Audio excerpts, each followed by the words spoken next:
Bang! Maxine Waters's fist slammed onto the committee table with enough force to send papers flying and water glasses tipping. At 85 years old, the longtime congresswoman from California still commanded a room with the fury of a force of nature. "You're a plantation overseer in a suit." The words cracked across the House Financial Services Committee hearing room like a whip. Water dripped from the overturned glasses pooling on the mahogany surface as security officers stepped forward instinctively. In the gallery, supporters erupted in cheers and chants of "Tell him, Maxine." Senator John Kennedy of Louisiana sat across from her, calmly pulling a handkerchief from his pocket to dab at the water spreading toward his papers. His wire-rimmed glasses had been splattered with droplets, which he cleaned with the patient movements of a man who had all the time in the world. Congresswoman Waters, the committee chairman, banged his gavel frantically. "Please maintain decorum." But Waters wasn't finished. She stood now all 5 feet 5 and of her vibrating with rage, her finger pointing at Kennedy like a weapon. "This man, this fossil from the Jim Crow South, dares to come into my committee room to lecture me about ethics." The packed gallery roared its approval. Young activists from South Los Angeles, community organizers who'd known Waters for decades, progressive staffers who saw her as an icon. They had all come to watch their champion destroy another conservative Southern senator. The air in the room was already thick with tension, and the failing air conditioning wasn't helping. Sweat beaded on foreheads as bodies pressed together in the overcrowded space. Waters grabbed a stack of papers from her desk and threw them in Kennedy's direction. They fluttered like dying birds landing scattered across the floor. "While you were protecting oil barons who poisoned Louisiana's water, I was fighting for my community. While you were suppressing black votes, I was registering them." Democratic committee members slid their chairs away from Waters, creating distance. Some checked their phones with sudden urgency. Others found fascinating things to study on the ceiling. Their movement was subtle, but noticeable. Rats, beginning to sense a sinking ship. Kennedy finished cleaning his glasses and placed them back on his nose. He looked at Waters with the kind of patient attention one might give a child having a tantrum in a grocery store. When he spoke, his Louisiana drawl was thick as molasses and twice as smooth. "Are you finished, Congresswoman?" The simple question seemed to infuriate Waters more. "Finished? I haven't even started with you. You fossilized." "Good," Kennedy interrupted gently, reaching for a manila folder marked "Banking Ethics" in bold letters. "Because I'd like to discuss how you protected your community. Specifically one particular institution in your community." He pulled out an 8x10 photograph and held it up. The image showed the One United Bank headquarters, a modest building that had once represented hope for black-owned banking in America. Waters froze mid-gesture, her pointing finger still extended, but now trembling slightly. The fury in her eyes flickered, replaced for just a moment by something else. "Fear, since we're discussing ethics and community service." Kennedy continued, his voice carrying despite its softness. "Shall we talk about how your husband made $350 from this bank?" The gallery's cheers died like someone had pulled the plug on a speaker. The sudden silence was so complete that the buzz of the dying fluorescent lights overhead became audible. Waters' aide rushed to her side, whispering urgently, but she waved him away. "Don't you dare." Waters started lunging forward as if to grab Kennedy's documents. Security moved quickly, positioning themselves between the two. The committee chairman banged his gavel repeatedly. "Order. We will have order." Kennedy remained seated, unperturbed by the chaos. He pulled out another document. This one a bank statement with certain numbers highlighted in yellow. $350. "Congresswoman, that's what your husband's stock in One United Bank was worth. Stock in a bank that was failing. A bank that didn't qualify for federal bailout funds until you personally intervened. This is about you, not me," Waters shouted, but her voice had lost some of its power. Sweat was no longer just from the heat it beaded on her forehead. From stress, causing her carefully applied makeup to run slightly at the edges. "This is another racist attack on a strong black woman who won't bow down to ma'am." Kennedy interrupted again, his politeness somehow more devastating than any shout could be. "I have great respect for strong black women. My concern is with corrupt politicians of any color who use their position to enrich their families. Shall we discuss how your husband made that $350? Waters gripped the table for support, her knuckles whitening. The aide whispered more urgently, And this time she listened. Around them, the committee room had transformed from a political rally into something resembling a courtroom. And everyone present could sense that Congresswoman Waters had just become the defendant. The chairman cleared his throat. Senator Kennedy, please proceed with your testimony. Congresswoman Waters, please be seated. As Waters slowly, reluctantly sat back down, Kennedy opened his folder fully. The stack of documents inside was thick enough to stop a bullet. He looked at Waters with what might have been pity. Let's begin with September 2008, shall we? The height of the financial crisis. Banks failing across America. Your husband's bank, One United, on the brink of collapse. That must have been terrifying for your family finances. Waters's hand shook as she reached for her water glass, only to remember she'd spilled it in her rage. The tremor in her fingers was visible to everyone in the room. This wasn't how this was supposed to go. She was supposed to be the righteous warrior, Kennedy the villain. But the papers in his hands were already rewriting that narrative, and they had barely begun. The projector screen behind Kennedy lit up with devastating simplicity. Sidney Williams' $350 profit while bank failing. Gasps rippled through the committee room like waves after a stone dropped in still water. In the gallery, Waters' supporters looked at each other with confusion and growing concern. This wasn't the narrative they'd been told. Waters shot to her feet. Turn that off. This is an ambush. I wasn't notified about any. Congresswoman, the chairman interjected, his gavel raised but not yet used. Senator Kennedy submitted all materials to the committee 48 hours ago per rules. Your office was notified. Kennedy stood now, moving to the projector with a laser pointer. His movements were unhurried, professorial behind him. The screen showed a timeline of One United Bank's collapse, each date marked with a red flag. September 2008. He began, the red dot of his pointer circling a date. One United Bank holds substantial Fannie Mae and Freddie Mac stock. When the government takes over these institutions, One United's capital is, quote, all but wiped out. Waters tried to move toward the projector to block it, but security stepped forward. This is theater, she shouted. Political theater designed to September 8, 2008. Kennedy continued as if she hadn't spoken. Your husband, Sidney Williams, former board member of One United, still owns substantial stock in the bank. Stock that's about to become worthless. Unless the red dot moved to another date. September 9, 2008. You personally called Treasury Secretary Henry Paulson. Point of order. Waters screamed, banging on the table. Point of order. This is the chairman's gavel came down hard. There is no point of order during witness testimony. Congresswoman, please be seated or you will be removed. Waters spun toward her colleagues, looking for support, but Democrats were studying their phones, their shoes, anything but her. One younger member got up and quietly left through the back door. Kennedy clicked to the next slide. It showed phone records. You arrange a meeting between Treasury officials and what you call the National Bankers Association. You tell Secretary Paulson this is about helping all minority banks. But who shows up to the meeting? Congresswoman? He didn't wait for an answer. The next slide showed attendance records. Only executives from One United Bank. No other minority banks were invited.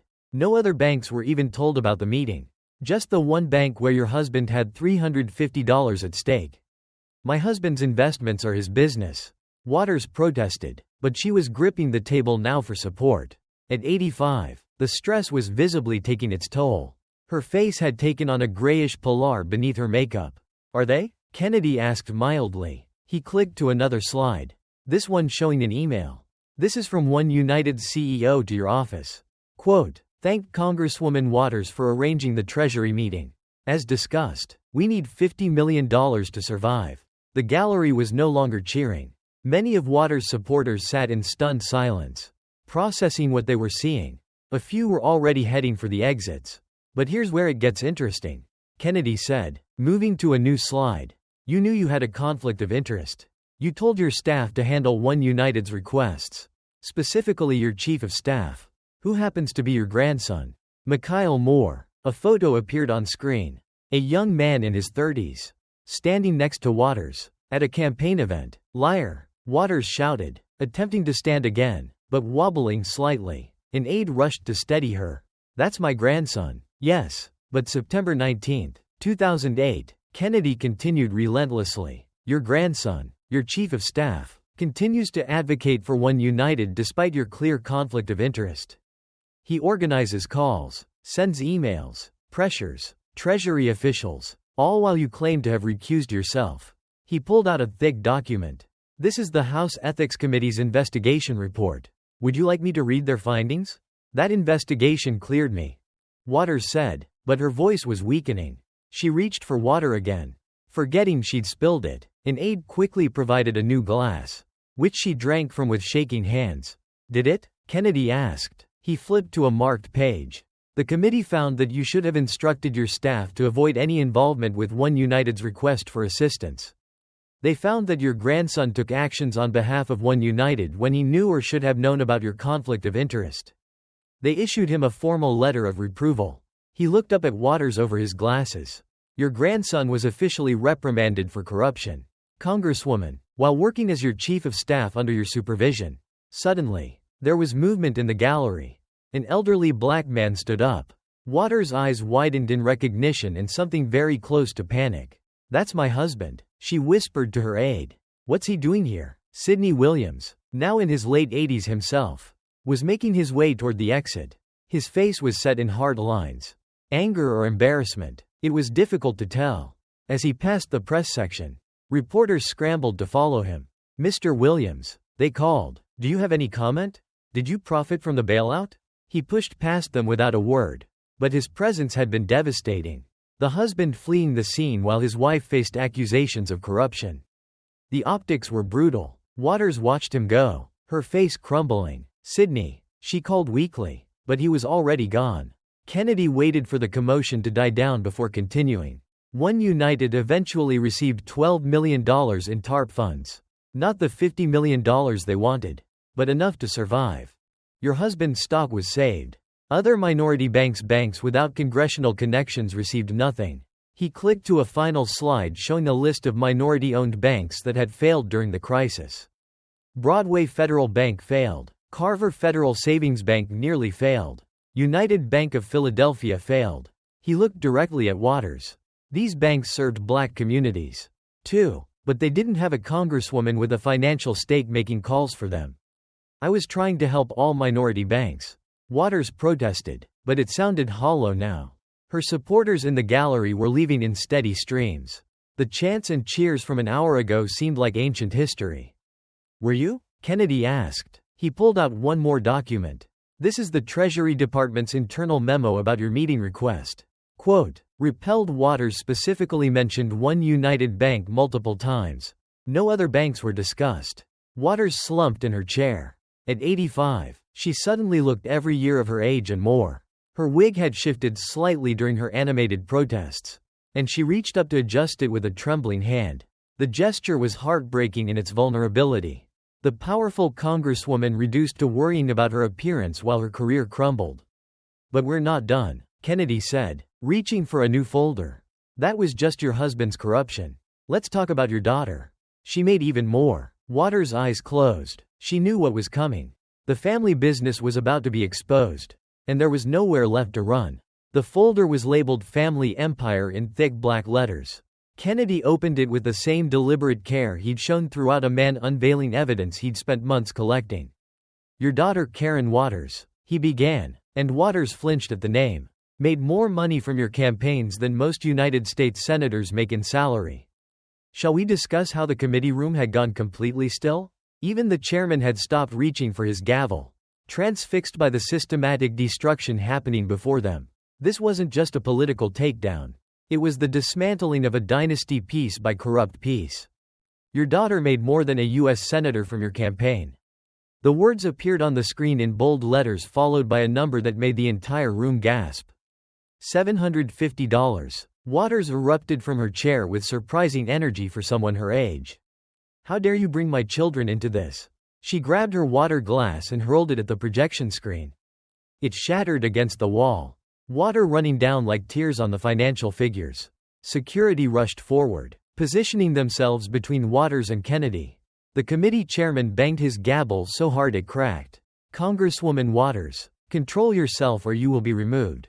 My family earned that money. Waters screamed, spittle flying from her lips.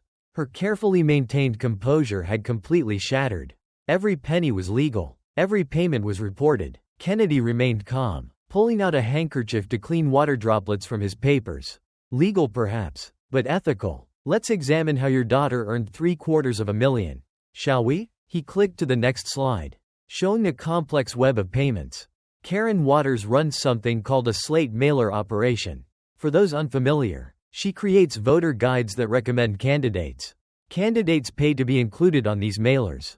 And who determines which candidates get recommended? He paused for effect. You do, Congresswoman. That's a legitimate business. Waters protested, but she was gripping the table again, her knuckles white. Is it? Kennedy asked. Let's trace the money flow. Candidates donate to your campaign. Your campaign pays your daughter's company. Your daughter prints mailers, endorsing those same candidates. It's a beautiful circle, isn't it? Money goes round and round, and your family takes a cut at every turn. A young woman in the gallery suddenly stood up. She looked to be in her late 20s, professionally dressed, but with tired eyes. I have something to say. Security moved toward her, but Kennedy raised a hand. Let her speak. The woman's voice trembled, but carried. I worked for Congresswoman Waters' campaign for 2 years unpaid. I was told it was a volunteer opportunity that would lead to a real job. She pulled out a crumpled piece of paper. This is my bank statement from that time. I had $73 in my account. I ate ramen every night while Karen Waters got paid $40 that same month. Waters pointed a shaking finger at the woman. You're lying. I don't even know you. Yes, you do, the woman replied, tears starting to fall. You called me sweetie when you needed coffee. You promised me I was part of the family. But the only family that mattered was your real family. The ones getting paid. The gallery erupted in murmurs. More former staffers were standing now. Emboldened. She's right. Another called out. I worked 16-hour days for free. My daughter did too, shouted someone else, while Karen Waters got rich. Get them out. Waters screamed, spittle flying. Security. Remove these people. Their plans. Republican plans. But Kennedy was already moving to his next slide. Let's continue with the family payroll. Shall we? Your grandson, Mikhail Moore, chief of staff at age 32. One of the youngest on Capitol Hill. Salary $174 per year. A photo appeared of Moore at a congressional event standing next to Waters. Nepotism. Someone shouted from the gallery. Kennedy nodded. Technically legal because grandchildren aren't covered by anti-nepotism rules. But ethical. You hired your grandson over hundreds of qualified candidates. And what did he do with that position? We already discussed how he violated ethics rules to help your husband's bank. This is a lynching, Waters screamed, and the word hung in the air like a toxic cloud. Even her remaining supporters cringe. Several more Democrats on the committee stood and left their exits no longer subtle. Congresswoman Kennedy said quietly, examining corruption is not a lynching. It's accountability. He clicked to another slide. Your son, Edward Waters, paid $30 for consulting. What consulting? The records don't say. Your nephew, another $25. For what? Unknown. The numbers kept coming, each one a nail in Waters' political coffin. Over 8 years, Kennedy summarized. Your family members received over $1 million from your campaigns and affiliated organizations. While your district. Let's talk about your district. The screen changed to show photos of South Los Angeles. Homeless encampments, closed businesses, crumbling infrastructure. This is the community you claim to serve. Kennedy said, while your family got rich, your constituents got poorer. The poverty rate in your district has increased. Homelessness has skyrocketed. But your family, they're doing just fine. Waters tried to stand but stumbled, catching herself on the table. Her age was showing now, the stress taking a visible toll. You don't know anything about my district. You're just a racist from Louisiana. Who? I know that Maria Gonzalez lost her business on Crenshaw Boulevard last year. Kennedy interrupted. She wrote to your office 6 times asking for help. Your staff told her you were too busy. That same month, you paid your daughter $35 for slate mailer services. A woman in the gallery began sobbing. That's my mother he's talking about. We lost everything. The committee room was descending into chaos. Waters' supporters were turning on her, sharing their own stories of neglect. Security didn't know who to remove. Everyone seemed to be shouting now. 35 years. An elderly man called out. I voted for you for 35 years. While you got rich, my neighborhood got worse. Waters covered her ears like a child. Stop it. Stop it. This is all lies. Republican lies. But Kennedy wasn't done. He pulled out a thick stack of papers. These are testimonies from 18 former staff members. Would you like me to read them? They all tell the same story. Qualified people passed over for family members' unpaid labor while relatives got rich. A culture of fear and retaliation. No, Waters whimpered, and for the first time she looked truly broken. Her wig had shifted more noticeably now, and her makeup was stray with sweat and tears. The powerful congresswoman who had entered the room like a force of nature now looked like exactly what she was. An 85-year-old woman watching her life's work crumble. One more thing about your daughter's operation, Kennedy said, his voice gentle now, like a doctor delivering terminal news. The Federal Election Commission fined your campaign $68 this year for violations related to these payments. You want to know what the violation was? He didn't wait for an answer. Failure to properly disclose the true nature of payments to Karen Waters. Even the FEC couldn't figure out what she actually did for that money. The committee room had half emptied now. Waters sat alone at her table, her staff having retreated to the edges of the room. Even they seemed to be keeping their distance as if corruption might be contagious. Shall we continue? Kennedy asked, reaching for another folder. We haven't even discussed your campaign finance violations yet. 20 years worth of them. Waters didn't answer. She couldn't. The family empire built on decades of public service had been exposed as exactly what it was. A criminal enterprise wearing the mask of civil rights activism. And everyone in the room, everyone watching on C-SPAN, everyone following on social media could see it now. The Queen of South Los Angeles was being dethroned, and her own greed had forged the sword. The screen flashed with 3 devastating words. $68 fine. Guilty. And that's just this year. Kennedy added softly. Waters' head snapped up. Despite her earlier collapse, rage flickered in her eyes again. Ancient history. You're dredging up ancient history. June 2025 is ancient history. Kennedy asked, pulling out a stack of documents thick enough to use as a weapon. This is your FEC violation from 6 weeks ago. Shall we go through the other 19 years of violations? He began laying them out on the table one by one like a dealer showing a losing hand. Each document made a soft thud on the mahogany. 2005 failure to properly report expenditures. 2007 Cummingling campaign and personal funds. 2009 excessive contributions from prohibited sources. 2011 failure to disclose donors. 2013 stop. Waters tried to lunge forward to grab the papers, but security held her back. In the struggle, several documents tore. Kennedy calmly pulled out duplicates from his briefcase. I have copies, Congresswoman, many copies. Would you like to continue tearing them up? It makes for compelling television. Indeed, C-SPAN cameras were capturing every moment. Waters, realizing how she must look, stopped struggling, but the damage was done. Images of her trying to destroy evidence would lead every news broadcast tonight. A movement in the committee seats caught everyone's attention. Representative David Kim, a Democrat from California, slowly stood. Waters' eyes widened in recognition and fear. David, sit down, she hissed. Don't you dare. I can't stay silent anymore. Kim said, his voice shaking, but determined. He turned to face Kennedy. Senator, I have information relevant to your investigation. The committee room exploded. Waters screamed, traitor, so loudly that feedback screeched through the microphones. Security moved to position themselves between the 2 California representatives. Congresswoman Waters threatened me, Kim continued, pulling out his phone. I have texts, she said. If I didn't contribute to her daughter's slate mailer operation, she would make sure I was re-districted out of existence. Kennedy nodded gravely. Would you share those texts with the committee? Kim connected his phone to the projection system. The messages appeared on screen, each one more damning than the last. You're either with the Waters family or against us. Karen needs $50K for the slate mailer. Don't make me ask twice. Remember what happened to Martinez when he crossed me? The gallery was in uproar now. Even Waters' most loyal supporters couldn't defend this. Several were openly weeping, realizing their hero was nothing more than a common extortionist with a congressional pin. Show the rest, Kennedy prompted gently. Kim scrolled to another conversation. This is from last month. She demanded $75 for her grandson's consulting firm.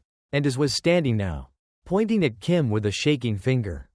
You came to me begging for help. I made your career. Without me, you're nothing. Without you, I'd have $200 more in my campaign account. Kim shot back. Money that could have gone to actually helping our constituents instead of enriching your family.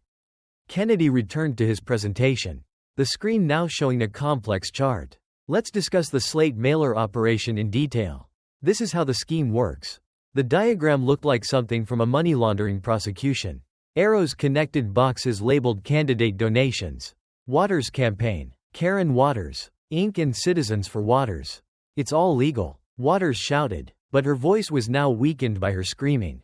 Legal but corrupt. Kennedy corrected. Candidates pay your daughter for endorsements. But those endorsements are really from you. You're selling your political influence and your daughter is the bagwoman. He clicked to show a list of candidates. Every single politician who paid Karen Waters received your endorsement. Every single one who refused to pay was opposed by you.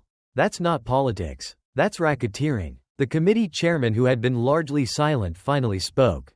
Congresswoman Waters, these are serious allegations. Do you have any defense beyond screaming racism? Waters turned on him. You too. You're all in on it. This is a conspiracy to do what? The chairman asked wearily. To expose corruption. To hold you accountable after decades of enriching yourself. That's not a conspiracy. Maxine. That's justice. The use of her first name was devastating. The professional courtesy was gone. She was no longer Congresswoman Waters to her colleagues. Just Maxine, the corrupt politician finally being exposed. Kennedy moved to his next slide. Let's discuss your corporate donors. You rail against Wall Street in public. But in private, the screen showed donation records. Wells Fargo, $50. J.P. Morgan Chase, $75. Bank of America, $100 on .000.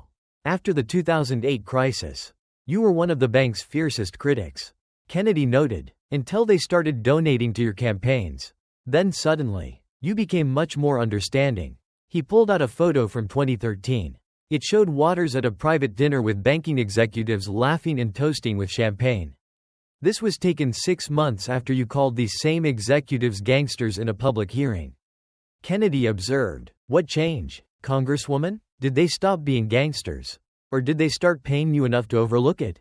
Waters was crying now, tears cutting tracks through her makeup. They're attacking me because I'm black. Because I'm a woman. Because I've been effective. No, Kennedy said quietly. They're exposing you because you're corrupt. Corruption has no color. Congresswoman, it's green, the color of money. He pulled out one final set of documents. These are from the nonprofit you created. Citizens for Waters. It's supposed to be charitable, helping your community. Let's see where the money really goes. The breakdown was damning. Administrative costs mostly to family members 70%. Actual community programs 15%.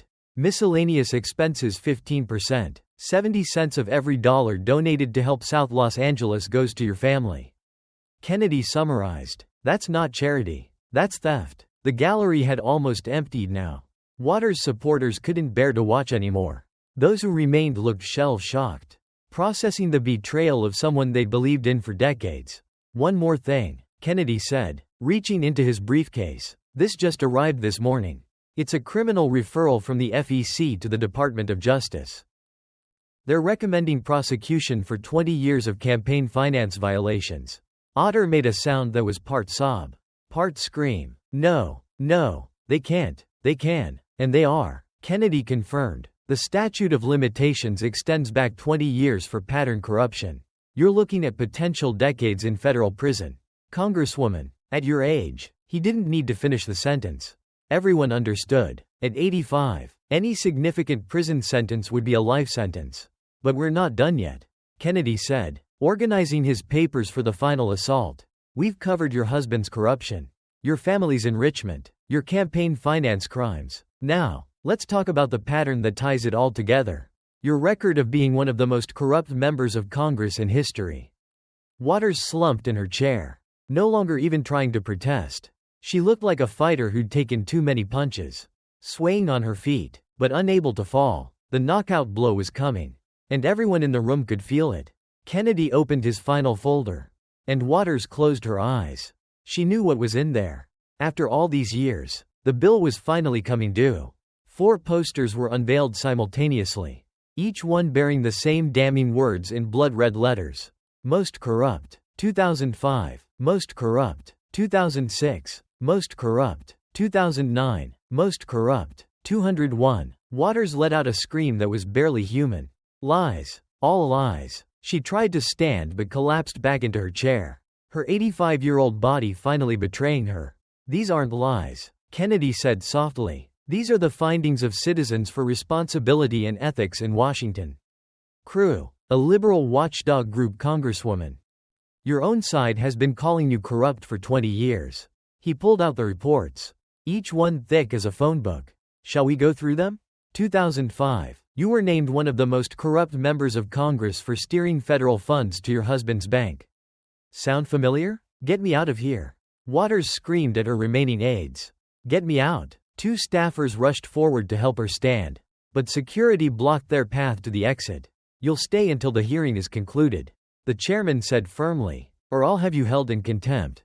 Kennedy continued methodically. 206. Named again for using your position to enrich family members. 2009. The One United scandal we've already discussed. 2011. A pattern of corruption so extensive that even liberal groups couldn't ignore it anymore. He looked directly at Waters. 4 times. Congresswoman, 4 times your own ideological allies declared you one of the most corrupt members of Congress. Democrats and Republicans united in recognizing your corruption. That's almost impressive. A movement in the gallery caught everyone's attention. An elderly black man stood slowly using a cane for support. He wore a pin identifying him as a veteran of the civil rights movement. I marched with Dr. King, he said, his voice carrying the weight of history. I was beaten on the Edmund Pettus Bridge. I bled for voting rights. He turned to look directly at Waters. And you dishonored everything we fought for. The words hit Waters like physical blows. She shrank back in her chair, suddenly looking every one of her 85 years. You were supposed to be our voice. The man continued, tears streaming down his weathered face. Instead, you became everything we marched against. Corruption, greed, selfishness.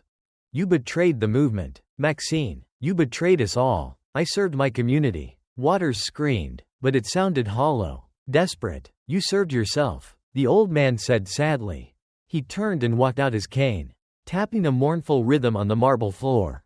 Kennedy let the moment breathe before continuing. Let's talk about the Maxine Waters Employment Preparation Center. Waters' eyes went wide with fresh panic. No, you can't. A center named after yourself while you're still in office, Kennedy said, pulling out documents. Using your position to direct federal funds to a building with your name on it. The ancient Romans would be impressed by your ego. He showed a photo of the building with Maxine Waters in giant letters across the front. Citizens Against Government Waste named you Porker of the Month for this. Kennedy noted, even by Washington standards, naming a federally funded building after yourself while you're still alive and in office was considered exceptionally egotistical. It serves the community. Waters protested. Does it? Kennedy pulled out inspection reports.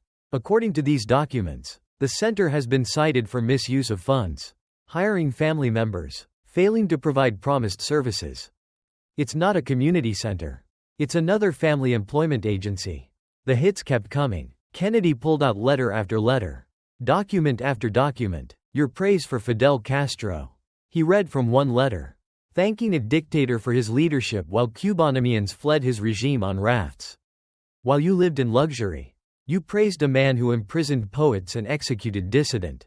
Red baiting? Waters shouted weakly. This is McCarthyism, is it? Kennedy asked. Or is it pointing out the hypocrisy of someone who claims to support democracy while praising dictators? Who claims to fight for the poor while enriching herself? Who claims to represent her community while her community suffers? He pulled out a final set of photos. They showed Waters' district over the decades, a visual timeline of decline. 1991, when you first took office. Look at the businesses, the hope, the potential. The photos showed vibrant streets, thriving shops, families walking safely. 2025 today. The new photos were devastating. Homeless encampments, boarded up stores, streets filled with trash, despair made visible. 35 years of your leadership. Kennedy said quietly. This is your true legacy. Not the money your family stole. Not the banks you protected. This the community you failed while enriching yourself. Make it stop. Waters covered her ears, rocking back and forth in her chair. Please make it stop. But Kennedy had one more card to play. You asked why this is personal for me. Let me tell you about the Dream Community Bank in New Orleans. He pulled out a photo of a small building with a foreclosed sign. This was a black-owned bank that served the lower 9th Ward. After Katrina, they desperately needed help. They applied for the same federal programs that saved One United. They were denied. You want to know why? He stared directly at Waters. Because the Treasury Department had already allocated those funds to One United. The bank your husband owned stock in the bank you personally intervened to save. Tree Community Bank served thousands of black families who lost everything in Katrina. But they didn't have a congresswoman with a financial stake. So they failed. His voice dropped to barely above a whisper. But it carried throughout the silent room. Those families, my constituents, lost their savings, their hopes of rebuilding, their faith in the system. Also your husband could protect his $350 investment. That's why this is personal. Congresswoman, you didn't just betray your district. You betrayed every community that believed government could help them. Waters was sobbing openly now. Her face a ruin of makeup and tears. The powerful committee chair who had terrorized witnesses for decades was reduced to a broken old woman facing the consequences of a lifetime of corruption. No more, she whimpered. Please, no more. Kennedy closed his folders slowly. The sound of paper on paper somehow final. We're done here. The evidence speaks for itself. Decades of corruption, millions stolen, communities destroyed, families enriched. The record is clear. He stood gathering his documents with the same methodical precision he'd shown throughout. As he packed his briefcase, he delivered his final verdict. You had the chance to be a hero. To lift up your community. To honor the civil rights movement that made your career possible. Instead, you chose greed. You chose your family over your constituents. You chose corruption over service.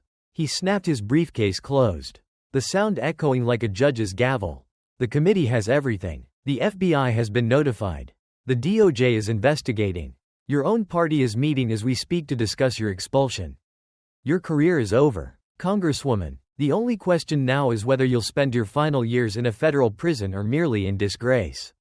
As Kennedy walked toward the exit, Waters called out desperately. Wait, we can make a deal. I have information about others. Kennedy paused at the door, not bothering to turn around. The time for deals passed decades ago. You had 35 years to do the right thing. You chose differently. Now you'll live with those choices. He left, and with his departure, the last bit of fight went out of Maxine Waters. She sat alone at the witness table, abandoned by staff, supporters, and colleagues. The committee room that had been her kingdom for decades had become her courtroom. And the verdict was in. Guilty on all counts. The gavel cracked like a gunshot. But it was unnecessary. The committee room had descended into chaos the moment Kennedy left. Democrats fled their seats like rats from a sinking ship. Their dignity abandoned in the rush to distance themselves from Waters. Emergency caucus meeting in 5 minutes.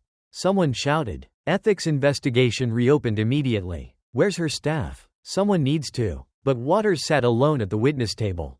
Her staff having vanished during Kennedy's final revelations. At 85 years old, the woman who had wielded power like a weapon for 35 years was suddenly completely alone.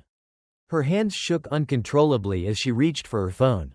The screen showed dozens of missed calls, hundreds of texts. The social media notifications were a blur of destruction. Corrupt Waters trending worldwide. Her Instagram followers dropping by thousands per minute. Former allies racing to condemn her. Maxine Waters represents everything wrong with politics. Read a statement from a progressive group that had endorsed her just months ago. We call for her immediate resignation. Even the Congressional Black Caucus, her power base for decades, had released a statement. The allegations presented today require immediate investigation. Public service demands the highest ethical standards. Translation. You're on your own.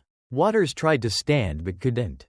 Her legs, which had carried her through decades of political battles, wouldn't support her anymore. The designer suit that had projected power that morning now looked like costume on a broken doll. Her wig sat askew, and she didn't have the strength to fix it. Makeup streaked her face in grotesque patterns. The carefully constructed image of strength washed away by tears and sweat. "Someone help me," she whispered, but the committee room was nearly empty now. The gallery where hundreds had cheered her just hours ago contained only a handful of reporters and the C-SPAN cameras documenting her complete destruction for posterity. A young staffer appeared, not one of hers, but a committee aide sent to deal with the situation. "Congresswoman, we need to clear the room for the next hearing. I can't walk." Waters admitted the words costing her the last shred of dignity. "My legs." The aide looked around desperately for help. But W's own staff were already updating their resumes on LinkedIn, visible on their phones as they stood in the hallway. Nobody wanted to be seen helping her. Association with Waters had become instantly toxic. Finally, building security provided a wheelchair. The sight of Maxine Waters being wheeled out of her committee room, the place where she'd ruled like a queen, was the final image of her destruction. Photographers captured every second: the ruined makeup, the trembling hands, the thousand-y stare of someone whose entire life had just been exposed as a lie. In the hallway, she passed a portrait of herself from her early years in Congress. The young woman in the photo looked fierce, idealistic, ready to change the world. The contrast with the broken figure in the wheelchair was devastating. "Ma'am," the security officer pushing her chair said quietly, "there's a crowd outside. We can take you out the back." "No," Waters said, some last flicker of pride surfacing. "I'll face them." It was a mistake. The crowd outside wasn't supporters. It was her constituents, the people of South Los Angeles who had voted for her for 35 years. They held signs. "You stole from us. Where's our money? Maxine? 35 years of lies. You promised to help us." An elderly woman shouted, "My grandson joined a gang because there were no jobs. Where were you counting her money?" Someone else answered, and bitter laughter rippled through the crowd. Waters tried to speak to defend herself one last time. But when she opened her mouth, only a croak emerged. Her voice, which had thundered through Congress for decades, was gone. She sat in the wheelchair, mouth opening and closing like a fish out of water. No words coming out. The security officers quickly pushed her to a waiting car. But even that final escape was denied dignity. Her official congressional vehicle was nowhere to be found. The driver, like everyone else, had abandoned her. They had to wait for a regular taxi. Waters sitting in her wheelchair on the sidewalk while protesters documented every second. When a cab finally arrived, the driver recognized her. "You're that corrupt congresswoman from TV," he said. "Cash up front. I don't trust politicians." The ride back to her office was silent except for the news on the radio. Breaking news. House Democrats called for immediate expulsion vote for Representative Waters. Speaker says no place in Congress for corruption of this magnitude. At her office, the destruction was complete. Staff were carrying out boxes, some openly looting office supplies. Her name was already being removed from the door. Maintenance workers didn't wait for official orders. Everyone knew she was finished. 30 years I worked for her," her senior aide said to a reporter. 30 years of covering up, lying, enabling. "I'm done. We're all done." Inside her private office, Waters found her grandson, her chief of staff, shredding documents. "Mikhail," she whispered. He looked up, his face hard. "Got to protect myself. Grandma, FBI's coming. Every man for himself now." He went back to shredding, not even pretending to care about her collapse. The final blow came from her phone. A text from her husband. "Sydney, don't come home. Lawyers will contact you." 35 years in Congress, 50 years of marriage, all destroyed in a single afternoon. Waters slumped in her office chair, soon to be someone else's chair. Outside maintenance continued removing her name from everything. The Maxine Waters Employment Preparation Center would be renamed within the week. Her portrait would be quietly removed from the halls. History would record her not as a civil rights champion, but as a cautionary tale of corruption. The phone rang. FBI Justice Department divorce attorney. It didn't matter. Waters didn't answer. She sat in the gathering darkness of her office. An 85-year-old woman with nothing left but the knowledge that she had done this to herself. The young idealist in that portrait had wanted to change the world. She had just not the way she'd intended. She'd shown a generation exactly how power corrupts, how greed destroys, how even the most righteous causes can be perverted by personal enrichment. In Louisiana, Senator John Kennedy sat in his office watching the news coverage with no satisfaction. His aide knocked and entered. "Senator, you have dozens of interview requests. Everyone wants to talk about what happened today." Kennedy shook his head. "No interviews, Michael. This wasn't about winning a political fight. It was about exposing corruption that hurt real people. There's no joy in destroying someone's life, even when they brought it on themselves." He picked up a photo from his desk. The Dream Community Bank, the one that had failed because One United got the federal funds instead. Set up meetings with community banking associations.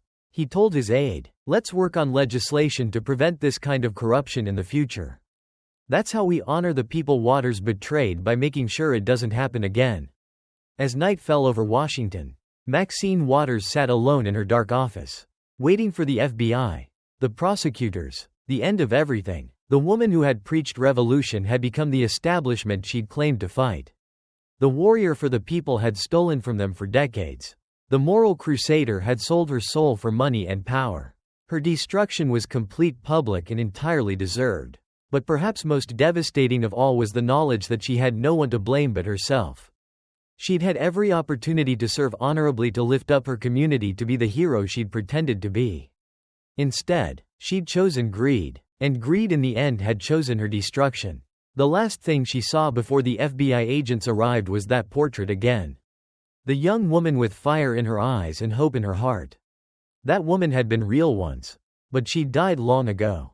Murdered by ambition and avarice, leaving only a corrupt shell that had finally mercifully been exposed. The agents read her rights. The handcuffs clicked closed, and Maxine Waters' 35-year reign of corruption came to an end. Not with a bang, but with a whimper. Justice delayed for decades had finally arrived. And it was exactly as brutal as it needed to.